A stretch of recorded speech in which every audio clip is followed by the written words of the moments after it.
La Biblia describe la condición espiritual del hombre de diversas maneras. Dios nos dice en su palabra que el incrédulo está muerto en sus delitos y pecados. Nos dice que se encuentra en un estado de enemistad, en un estado de rebeldía contra Dios. Pero la Biblia también describe al hombre en su estado natural como alguien que está voluntariamente ciego a las realidades espirituales. Para muchas cosas el hombre tiene visión, mucha visión, pero es incapaz de percibir el estado real en que se encuentra su alma delante de Dios, y mucho menos es incapaz de desear el remedio que Dios ha provisto.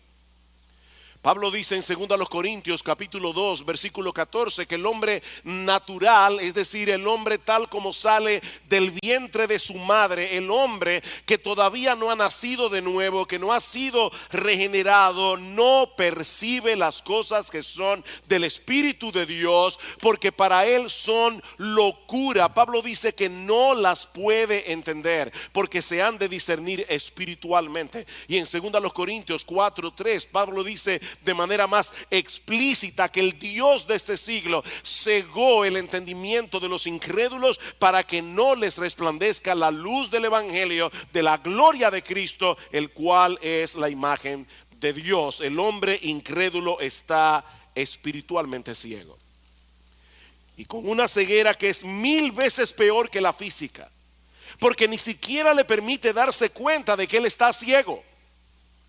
Él cree que ve, pero no ve.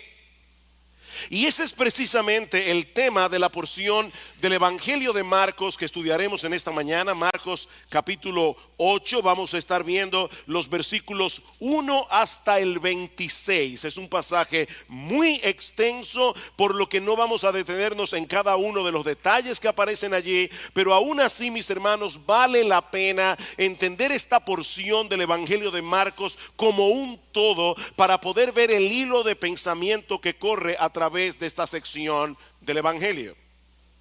Este capítulo comienza con un incidente similar al que nosotros vimos hace varias semanas atrás en el capítulo 6 de Marcos, cuando el Señor alimentó a una gran multitud con 5 panes y 2 peces. Por eso hemos titulado esta primera escena "Una lección repetida para un grupo de alumnos de lento aprendizaje". ¿Qué es lo primero que nosotros tenemos en los versículos 1 al 9 del capítulo 8 del Evangelio de Marcos? Una lección repetida para un grupo de alumnos de lento aprendizaje. Marcos capítulo 8 versículos 1 al 3. En aquellos días, es decir, que Marcos está conectando lo que él ha venido describiendo del ministerio de Jesús en esa región llamada Decápolis, al otro lado del Jordán. Dice: en aquellos días, cuando de nuevo había una gran multitud que no tenía que comer, Jesús llamó a sus discípulos y les dijo: tengo compasión de la multitud, porque hace ya 3 días que están conmigo y no tienen que comer. Y si los despido sin comer a sus casas, desfallecerán en el camino, pues algunos de ellos han venido de lejos. El Señor Jesucristo se encuentra todavía, como decía hace un momento, en esta región de Decápolis con sus discípulos, un territorio poblado mayormente por gentiles. Y Marcos nos dice que una vez más, de nuevo, dice en el versículo 1, se reunió en torno a él una gran multitud que no tenía que comer. ¿Cuánto desearíamos los pastores siempre tener congregaciones así? ¿Ustedes se imaginan? 3 días aquí predicando la palabra y que a ustedes se les olvide que no tienen que comer. Eso sería fantástico. Pero después me desperté. Estas personas, es que yo quiero que ustedes noten esos pequeños detalles que aparecen en el Evangelio de Marcos. Estas personas, mis amados hermanos, se habían absorbido tanto en las enseñanzas de Jesús durante 3 días que aparentemente no se habían dado cuenta que sus provisiones se habían comenzado a agotar, y ellos estaban en un lugar desértico, así que era una situación desesperada, y Marcos dice que eso movió al Señor a compasión. Y la palabra que se usa aquí, la palabra griega, significa literalmente que a Jesús se le removieron las entrañas. Algunos habían venido desde muy lejos, por lo que no iba a ser fácil para ellos encontrar provisiones, y Jesús sabía que ellos podían colapsar en el camino. Eso es lo que significa literalmente la palabra desfallecer en el versículo 3. Jesús sabía que ellos iban a colapsar si se iban a sus casas. Y mis hermanos, ¿saben lo que eso nos enseña? Que el Señor Jesucristo es un Salvador compasivo. Él no se conmueve únicamente por nuestros problemas espirituales y eternos. Él también está consciente, Él también está atento a nuestros problemas terrenales y temporales. Él no es indiferente al hambre, Él no es indiferente a la enfermedad, y eso lo vemos una y otra vez en los evangelios. Su corazón es movido a misericordia ante todo tipo de necesidad, ante todo tipo de sufrimiento. Ahora, lo interesante que nosotros vemos en este pasaje es que Él quiere desarrollar en los suyos, es decir, en ti y en mí, esa misma clase de compasión, esa misma clase de misericordia.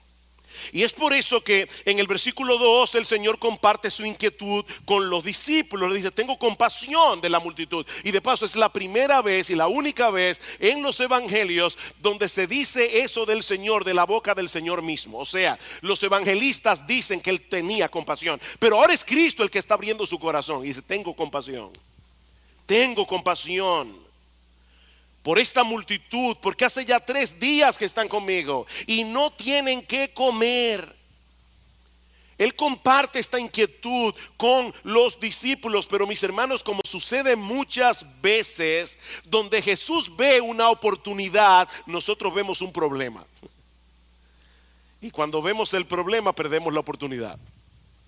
¿Cómo reaccionaron los discípulos? Versículo 4. Sus discípulos les respondieron: ¿y dónde podría alguien encontrar lo suficiente para saciar de pan a estos que están aquí en el desierto? De verdad que hay momentos que uno está leyendo los evangelios y uno saca exclamaciones. Yo no sé tú, pero a veces yo digo: ¿what? Déjame hacerte una pregunta. Si tú hubieras estado allí en ese momento, ¿cuál habría sido tu respuesta a los discípulos? Imagínate, ¿te acuerdas la serie El Túnel del Tiempo? Algunos se acordarán. Bueno, imagínate que tú puedes tomar el túnel del tiempo y llegar a ese momento particular con el conocimiento que tú tienes ahora de los evangelios, y más particularmente con el conocimiento que tienes del evangelio de Marcos, y escuchas a los discípulos hacerle esta pregunta a Jesús: ¿de dónde vamos a sacar comida para que coman todos estos? ¿Qué tú les habrías respondido? Bueno, yo no sé tú, pero probablemente yo les hubiera dicho: ¿cómo que de dónde? De ese Señor de gloria que puede multiplicar unos cuantos panes y unos cuantos peces y convertirlos en un banquete. Jesús puede hacer eso. Bien, esa es la respuesta correcta. Pero ¿saben qué, mis amados hermanos? Yo me temo que de haber estado allí, lo más probable es que tú y yo habríamos reaccionado exactamente como ellos lo hicieron. Exactamente. Tenemos un serio problema, tú y yo tenemos un serio problema para aplicar lo que conocemos del Señor. Cuando estamos en un momento difícil, cuando estamos en medio de la prueba, cuando estamos en medio del dolor, se nos olvidan los principios bíblicos, se nos olvida la teología.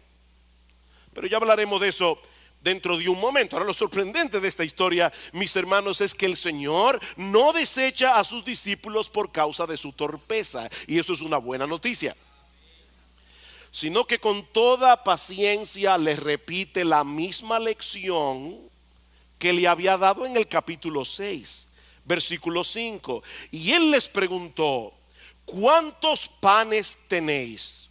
Y ellos respondieron: 7. Entonces mandó a la multitud que se recostara en el suelo, y tomando los 7 panes, después de dar gracias, los partió y los iba dando a sus discípulos para que los pusieran delante de la gente, y ellos los sirvieron a la multitud. También tenían unos pocos pececillos, aparentemente sardinas, y después de bendecirlos mandó que estos también los sirvieran. Todos comieron y se saciaron, y recogieron de lo que sobró de los pedazos 7 canastas. Los que comieron eran unos 4,000, y los despidió. Marcos no nos dice cómo fue que operó el poder de Jesús para hacer este milagro. Y eso es algo que siempre me lo he preguntado. ¿Sería que al partir el pan crecía el otro pedazo? ¿O sería que en la canasta donde estaban los 7 panes y los pocos pececillos comenzaron a aparecer de la nada panes y peces? Nosotros no lo sabemos. Y saben que, mis amados hermanos, no tiene la menor importancia, porque sea de un modo o de otro, el punto es que el Señor alimentó milagrosamente a un montón de personas con 7 panes y unos pocos pececillos. Es el mismo que en el principio creó de la nada con el poder de su palabra los cielos y la tierra. Él estaba allí ese día, encarnado en persona, y sigue siendo el mismo en el día de hoy. Un Salvador compasivo y todopoderoso. Marcos dice en el versículo 9 que eran 4,000 personas, y Mateo, en el pasaje paralelo en Mateo 15:38, dice que ese cálculo fue sin contar las mujeres y los niños. ¿Cuántas personas habían allí? Probablemente más de 15,000. Y aún así sobraron 7 canastas llenas de comida. Y de paso, mis hermanos, la palabra que usa Marcos aquí para canasta no es la misma que se usa en el pasaje anterior, en el capítulo 6. Esta era una canasta, como nosotros tenemos una fuerte influencia norteamericana. Creo que ustedes van a entender esto. Es un hamper, eso es lo que significa la palabra griega. Es una canasta lo suficientemente grande para que quepa un hombre entero dentro de ella. Es la misma palabra que aparece en Hechos capítulo 9 versículo 25, cuando dice que Lucas, que Pablo tuvo que ser descolgado del muro de Damasco en una canasta. Así que es probable que en esta ocasión hayan recogido más panes y más peces que en el milagro anterior. Mis hermanos, ¿qué aprendemos de esta escena? Que nuestro Dios tiene el poder para proveer para todas nuestras necesidades conforme a sus riquezas en gloria en Cristo Jesús, como dice Pablo en Filipenses 4. Él es un Dios confiable, Él es un Dios poderoso, Él es un Dios compasivo. Nosotros podemos echar nuestras cargas, podemos echar nuestras ansiedades sobre Él, porque Él tiene cuidado de nosotros, como dice el apóstol Pedro. Lamentablemente e increíblemente, hay muchos que no quieren a ese Salvador reinando en sus vidas. Y por eso cierran sus ojos a toda evidencia, como vemos en la siguiente escena del pasaje, que yo he titulado Palabras de juicio para un grupo de ciegos que no quiere ver. Palabras de juicio para un grupo de ciegos que no quiere ver. Marcos nos dice en el versículo 10 que inmediatamente después del milagro Jesús se embarcó a la región de Dalmanuta con sus discípulos, donde es confrontado por los fariseos. Versículo 10: y subiendo enseguida a la barca con sus discípulos fue a la región de Dalmanuta. Entonces salieron los fariseos y comenzaron a discutir con él, buscando de él una señal del cielo para ponerle a prueba. Esta fue la última confrontación de Jesús con los líderes religiosos de Israel en la región de Galilea, porque unos días más tarde el Señor iba a dirigirse a Jerusalén y allí sería juzgado, allí sería condenado a muerte. Así que en cierto modo, mis amados hermanos, lo que nosotros estamos viendo aquí en el capítulo 8 del Evangelio de Marcos marcó el principio del fin del ministerio terrenal de Jesús. Y es interesante notar que los fariseos fueron a buscar a Jesús para discutir con él. No fue que se encontraron con Jesús por accidente. Ellos andaban detrás de Jesús. ¿Y saben por qué andaban detrás de Jesús? Porque estos hombres no soportaban el evangelio de la gracia. Ellos andaban detrás de Jesús porque ellos estaban tan absortos en su propia justicia que ellos odiaban el evangelio. El evangelio era un insulto para estos hombres. Y ellos veían a las personas yéndose detrás de Jesús y estaban preocupados. Y querían desacreditar al Señor delante de todo el mundo. Y por eso es que le piden una señal del cielo. ¿Notaron eso? Danos una señal del cielo. Y ese detalle es importante. Los judíos pensaban que Satanás podía imitar los milagros de Dios siempre y cuando se tratara de cosas que ocurrían aquí en la tierra. Pero ellos creían que Satanás no puede imitar los milagros que ocurren en el cielo. Y eso es precisamente lo que ellos están pidiendo aquí. No vengas con esos milagros que tú haces aquí en la tierra, porque ya sabemos que el diablo puede hacerlos también. Haz algo verdaderamente extraordinario, algo que tenga que provenir directamente del trono de Dios. Detén el sol como hizo Josué en Gabaón, o haz que llueva fuego del cielo como hizo Elías. Eso es lo que nosotros queremos, una señal del cielo. No venga con un milagrito aquí, no.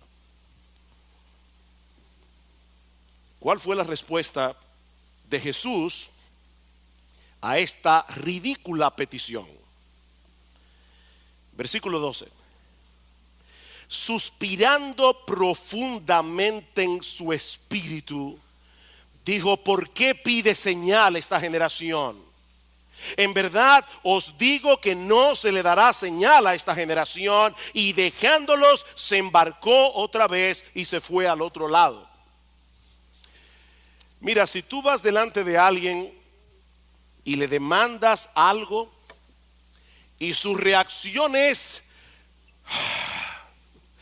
un profundo suspiro, déjame decirte algo, puedes estar seguro que lo que sigue no será nada bueno. Ese suspiro de Jesús fue una fuerte reprensión a este grupo de hombres que había determinado rechazarle a él como el Mesías profetizado en el Antiguo Testamento. No importa las evidencias que lo señalaban a él como el Mesías. Ahora, hermanos, para poder entender lo que está sucediendo aquí, es necesario que nosotros vayamos al capítulo 6 del Evangelio de Juan. No tienen que buscarlo, pero luego del primer milagro de la multiplicación de los panes y los peces, los judíos le hicieron a Jesús una petición similar. Dice en Juan capítulo 6 versículo 30: ¿qué señal haces tú para que veamos y te creamos? Nuestros padres comieron el maná en el desierto, como está escrito: pan del cielo les dio a comer. Y Jesús les dijo: de cierto os digo, no os dio Moisés el pan del cielo, mas mi Padre os da el verdadero pan del cielo, porque el pan de Dios es aquel que descendió del cielo y da vida al mundo. En otras palabras, Jesús les está diciendo: ¿ustedes creen que Dios autenticó a Moisés porque les dio a comer el maná en el desierto? No, yo soy el verdadero pan que descendió del cielo para darles vida. En una forma todavía más clara, lo que Jesús está diciendo es: ustedes me están pidiendo a mí que les dé una señal y no se están dando cuenta que yo soy la señal. Yo soy la señal. Si ustedes no creen, a pesar de lo que han visto en mí, no van a creer de ningún modo, porque no existe una señal más convincente que yo. Yo soy la señal. Mis hermanos, piensen en esto por un momento. El Dios del cielo se hizo hombre.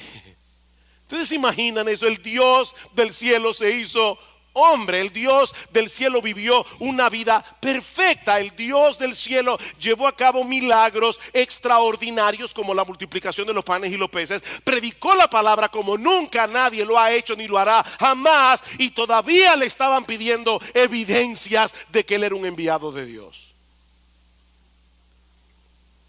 ¿Saben por qué Jesús no respondió a la demanda de los fariseos porque ellos no necesitaban más pruebas, ellos necesitaban arrepentimiento. Ellos no necesitaban más pruebas. Leí en estos días algo que dijo el famoso ateo, pensador francés Voltaire. Él dijo una vez, oigan esto, si aún llegara a suceder que ocurriera un milagro en un mercado abierto ante 1.000.000 de testigos confiables, preferiría desconfiar de mis sentidos que admitir el milagro. ¿Qué les parece? ¿Cuál es el peor ciego? El que no quiere ver.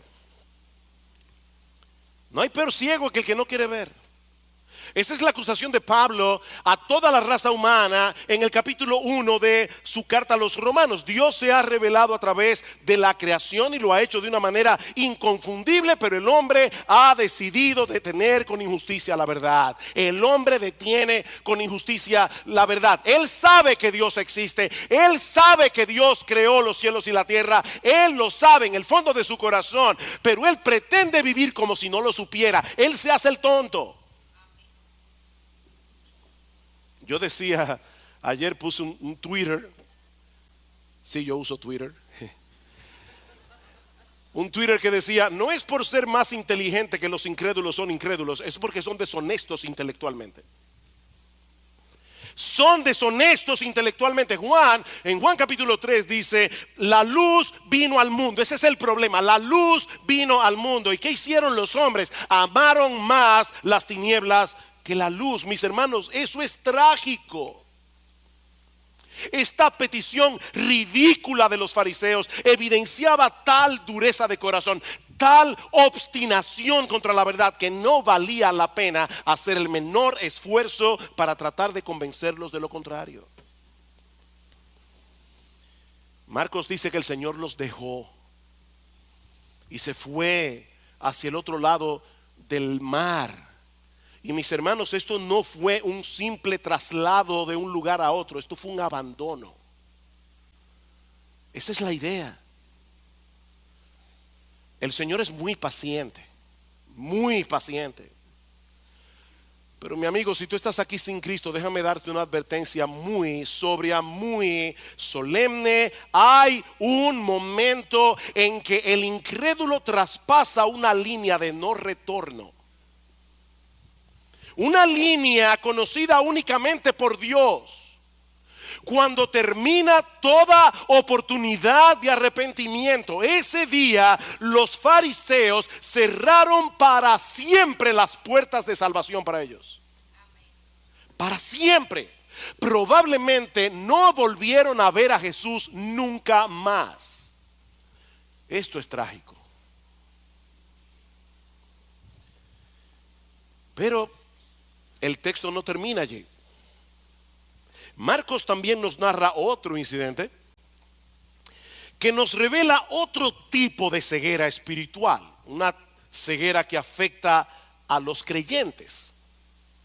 Los líderes religiosos de Israel estaban completamente ciegos, estaban voluntariamente ciegos, pero ahora Marcos quiere hacernos ver que los discípulos también tenían un serio problema en su entendimiento de las cosas. Por eso yo he titulado la siguiente escena, unas palabras de reprensión para un grupo de creyentes con miopía espiritual.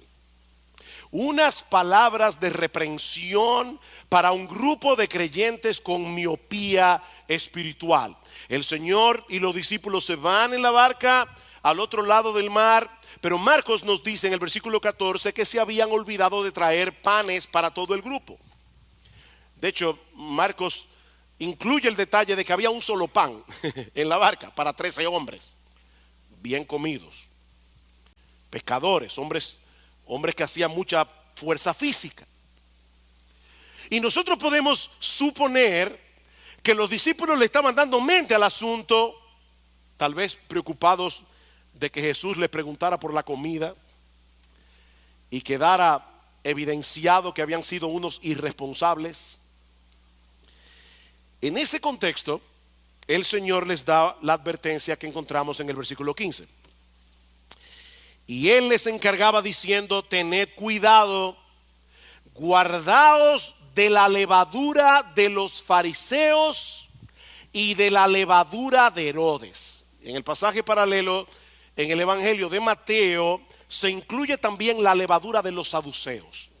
Así que si tomamos los dos pasajes, Jesús les dijo: tengan cuidado con la levadura de los fariseos, con la levadura de los saduceos y con la levadura de los herodianos. Estos eran los tres grupos de influencia en la sociedad judía de aquel tiempo. Los fariseos eran los legalistas, aquellos que se querían salvar a través de su obediencia, aquellos que creían ganarse el favor de Dios a través de rituales, a través de su obediencia a los 10 mandamientos. Luego estaban los saduceos. Los saduceos eran los teólogos liberales de aquellos días, aquellos que no aceptaban la inspiración total del Antiguo Testamento. Y luego estaban los herodianos. Los herodianos fácilmente se hubieran postulado en las elecciones de República Dominicana y habrían ganado muchos votos. Eran los secularistas de la época. Ahora, no olviden, hermanos, que los apóstoles eran creyentes, con la única excepción de Judas. Estos hombres lo habían dejado todo para seguir a Cristo, pero aún así el Señor les advierte que se cuidaran de la influencia de estos grupos. Cuídense de esa levadura. Ustedes saben lo que hace la levadura, ¿verdad? Usted pone un poquito de levadura en la masa del pan y esa levadura leuda todo, afecta todo. Bueno, por esa razón la levadura se usa en la Biblia metafóricamente para señalar algo que nos puede parecer pequeño, pero que puede traer una significativa alteración en todo lo que toca. De ahí que la levadura vino a ser un símbolo de aquello que corrompe, de aquello que destruye. Mis hermanos, déjenme decirles algo con todo mi corazón de pastor en esta mañana.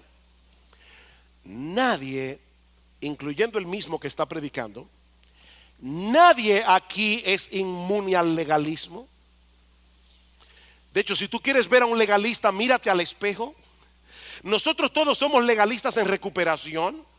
Es increíble cómo escuchamos una y otra vez el mensaje del evangelio y la tendencia del corazón es a querer ganarnos el favor de Dios a través de lo que hacemos. Cuidado con la levadura de los fariseos.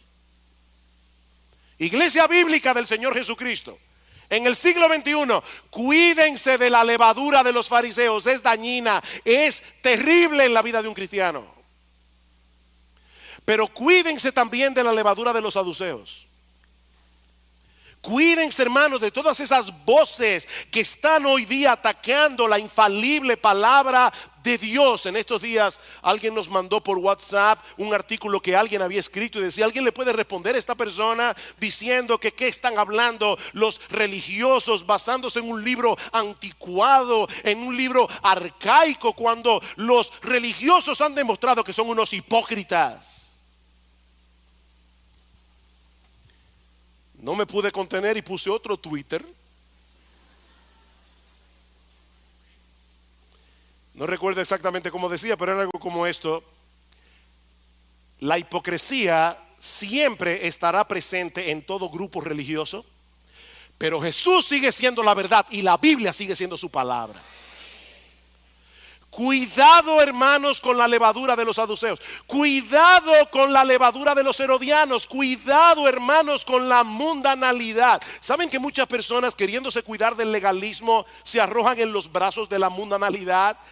Y ninguna de las dos cosas son buenas, son terribles para el alma, son levadura que corrompen. Y si no estamos alertas, mis queridos hermanos, si no estamos en guardia, fácilmente podemos ser arrastrados por cualquiera de estos vientos de doctrina, como dice Pablo en Efesios 4.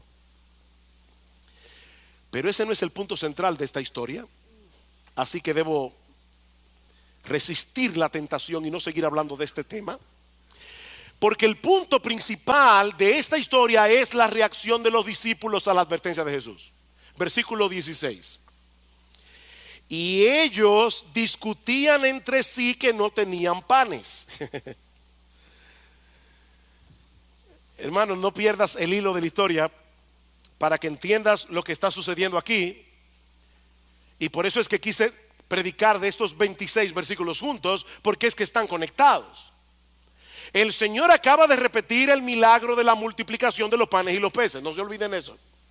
Pero cuando los discípulos se dan cuenta que solo tenían un pan en la barca, comienzan a preocuparse. ¿Alguna vez a ti te ha pasado que tú estás tan preocupado por algo que todo lo que escuchas lo interpretas a la luz de esa preocupación, aunque no tenga nada que ver con eso? Yo creo que eso fue lo que pasó aquí. Los discípulos estaban tan preocupados por el tema del pan que desde que ellos escucharon la palabra levadura no escucharon nada más. Increíble.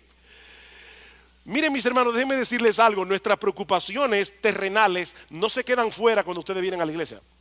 Ellas entran con ustedes aquí y se sientan con ustedes aquí en el servicio de adoración. Y si no estamos alerta, nuestras preocupaciones pueden anular el impacto de la predicación de la palabra de Dios en nuestros corazones. Dice en Marcos capítulo 4 versículo 19 que las preocupaciones por las cosas de este mundo ahogan la palabra y la hacen estéril, la hacen infructuosa. Pregunta: ¿cómo podemos combatir eso? Pero yo pienso que la respuesta se encuentra en el pasaje paralelo otra vez en el Evangelio de Mateo. Dice en Mateo capítulo 16 versículo 18 que el Señor introdujo estas preguntas que aparecen en Marcos capítulo 8 diciendo a los discípulos: hombres de poca fe. Esa frase no la incluye Marcos. Hombres de poca fe, ¿por qué discutís entre vosotros que no tenéis pan? Ahí está la clave. El Señor estaba hablando de algo tan serio, pero ellos no pudieron entenderlo por causa de su incredulidad. La preocupación que tenían por la falta de pan no era más que un resultado de su falta de fe. Y esa falta de fe que producía preocupación entorpecía su entendimiento. Versículo 17. Dándose cuenta, Jesús le dijo: ¿por qué discutís que no tenéis pan? ¿Aún no comprendéis ni entendéis? ¿Tenéis el corazón endurecido? El Señor quiere despertar a sus discípulos a la realidad de que un corazón regenerado, un corazón nacido de nuevo, puede padecer cierto grado de endurecimiento, puede padecer cierto grado de insensibilidad espiritual que no nos permite entender ni asimilar la palabra de Dios. Versículo 18. Teniendo ojos no veis, y teniendo oídos no oís. Ellos tenían ojos, ellos tenían oídos. Cristo les había abierto los ojos en la conversión, pero no estaban viendo. Déjenme hacerles una pregunta, hermanos. ¿Qué cita bíblica está usando Jesús aquí? Teniendo ojos no veis, y teniendo oídos no oís. Isaías capítulo 6. Una cita que Jesús había usado en Marcos capítulo 4 versículo 11 al 12 para decir a los fariseos de su época: por ustedes, dijo Isaías, teniendo ojos no veis, teniendo oídos no oís. Solo que aquí el Señor le está aplicando a los discípulos. El Señor les está diciendo: ¿están ustedes reaccionando como los incrédulos? ¿No recordáis, versículo 18, no recordáis cuando partí los 5 panes entre 5,000? ¿Cuántas cestas llenas de pedazos recogisteis? Y lean el texto con un poco de imaginación. 7. Imagina. ¿Cuánto? 7. Y cuando partí los 7 panes entre los 4,000, ¿cuántas canastas llenas de pedazos recogiste? Ellos dijeron, en la primera fueron 12, ahora fueron 7. Y les digo: ¿aún no entendéis? Mis hermanos, cuidado con ser excesivamente duros con los discípulos sin reconocer al mismo tiempo que muchas veces nosotros somos como ellos. Nos resulta tan difícil conectar los puntos. Olvidamos tan fácilmente. Yo estoy seguro que todos ustedes aquí, si son creyentes de años, de cierto tiempo en la fe, seguro que pueden recordar momentos en su vida pasada en los que pasaron por situaciones bien difíciles y en los que Dios de muchas maneras manifestó su fidelidad. Seguro. Yo estoy de eso. Pero entonces viene otro problema. Y olvidamos por completo lo que Él hizo por nosotros en aquella ocasión. Mis hermanos, somos tan lentos para aprender. Pero Jesús es tan paciente para instruirnos. Y me encanta cómo concluye este relato en el Evangelio de Mateo. Dice en Mateo capítulo 16, versículo 12: entonces entendieron que no les había dicho que se guardaran de la levadura del pan, sino de la doctrina de los fariseos y de los saduceos. Finalmente entendieron algo. Porque su ceguera era parcial, era temporal, no como la de los fariseos. Por eso hay un pequeño detallito en el versículo 17 y en el versículo 21, un adverbio que no debemos pasar por alto. Aún no comprendéis. Versículo 21, y les dijo: aún no entendéis, todavía no entendéis. Ese todavía nos da esperanza. Todavía no entendéis. El Señor no se cansa. Mis hermanos, aquellos que tienen luz de la palabra de Dios deben anhelar con todo su corazón tener más luz. Deben orar fervientemente. Ustedes recuerdan esa oración de Pablo en Efesios capítulo 1 versículo 18, luego que Pablo ha dicho: bendito el Dios y Padre de nuestro Señor Jesucristo, que nos bendijo con toda bendición espiritual en los lugares celestiales en Cristo, según nos escogió en Él desde antes de la fundación del mundo, para ser santos y sin mancha delante de Él en amor, habiéndonos predestinado para ser adoptados hijos suyos a través de nuestro Señor Jesucristo. Y va detallando bendición tras bendición tras bendición. Pero cuando llegamos al capítulo, a la mitad del capítulo 1, ¿qué hace Pablo? Orar por los efesios y pedir que el entendimiento de ellos sea abierto, que el entendimiento de ellos sea iluminado, para que nosotros podamos tener una mejor comprensión de todas las bendiciones que Dios ha derramado sobre nosotros. Debemos orar que el Señor abra nuestro entendimiento. Debemos leer las Escrituras. Hermanos, esto es un tesoro. Como decía Salvador en la escuela dominical, esta es la palabra de Dios.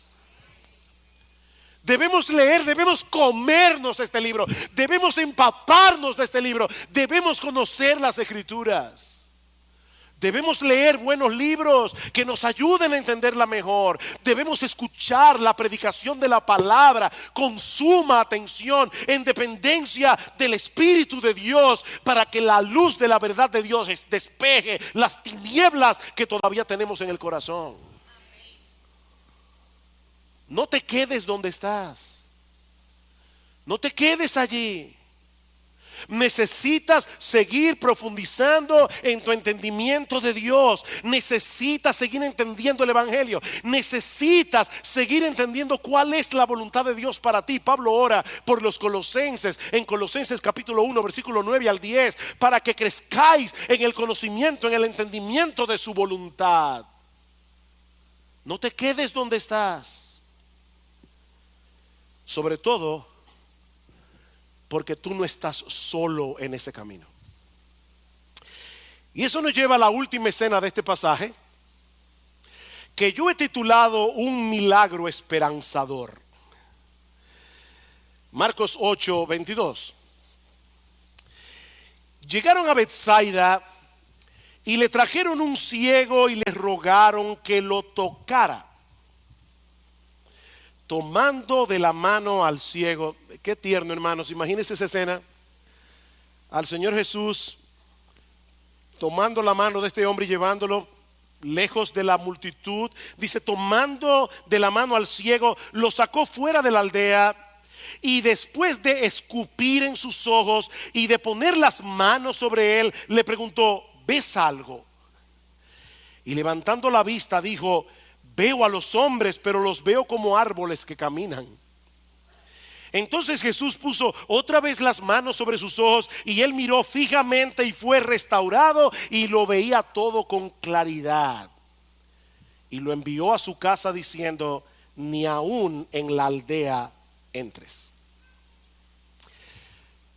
Yo no creo que haya sido por casualidad que Marcos incluyera este milagro precisamente en este punto de la historia. Recuerden lo que decíamos cuando empezamos esta serie: los evangelios son biografías teológicas.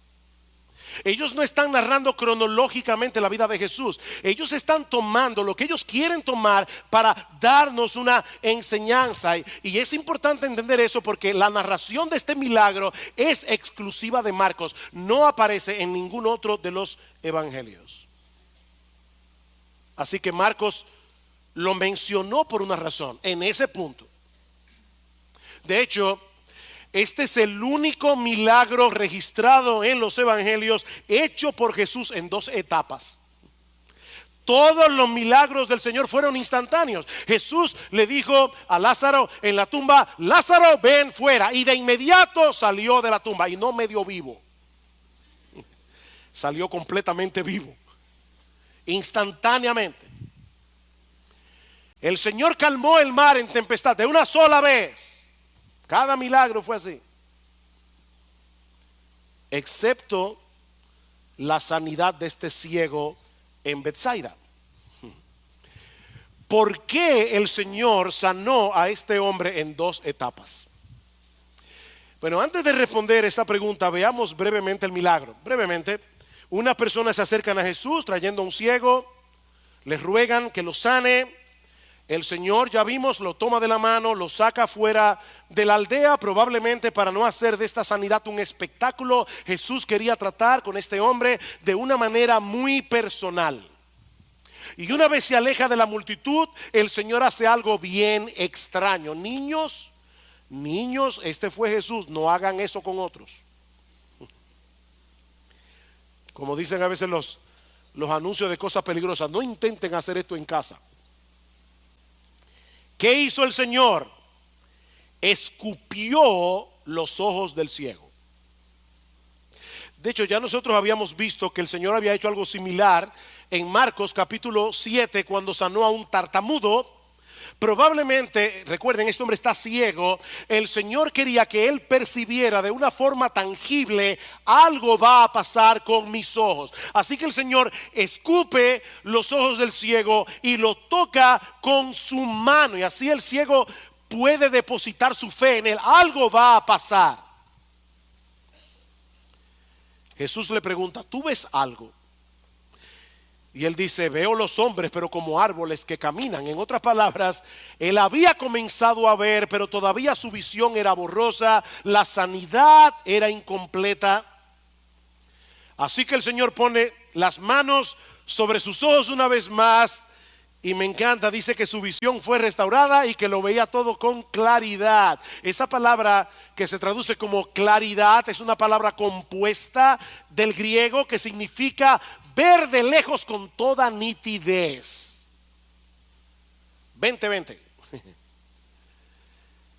La saliva de Jesús fue un láser y sanó a este individuo. Ahora bien, otra vez, hermanos, ¿por qué Jesús sanó a este ciego en dos etapas? Bueno, muchos comentaristas, y yo estoy completamente de acuerdo, entienden que Cristo quería hacerle ver a los discípulos en una forma gráfica el problema de visión que ellos tenían. Ellos necesitaban seguir avanzando en su proceso de entendimiento. Recuerden la pregunta del versículo 17, ¿es que aún no comprendéis ni entendéis? Versículo 18, teniendo ojos no veis. La visión de los apóstoles era como la de este hombre al principio. Ellos habían recibido visión espiritual cuando se convirtieron en el Señor, pero todavía era borrosa. Ellos veían las realidades espirituales como árboles que caminan. Estos hombres necesitaban crecer en su entendimiento. Y este milagro era una especie de ilustración viviente, no solo de su necesidad, sino de la obra que Jesús iba a seguir haciendo en ellos. Hay mucho que aprender, hermanos,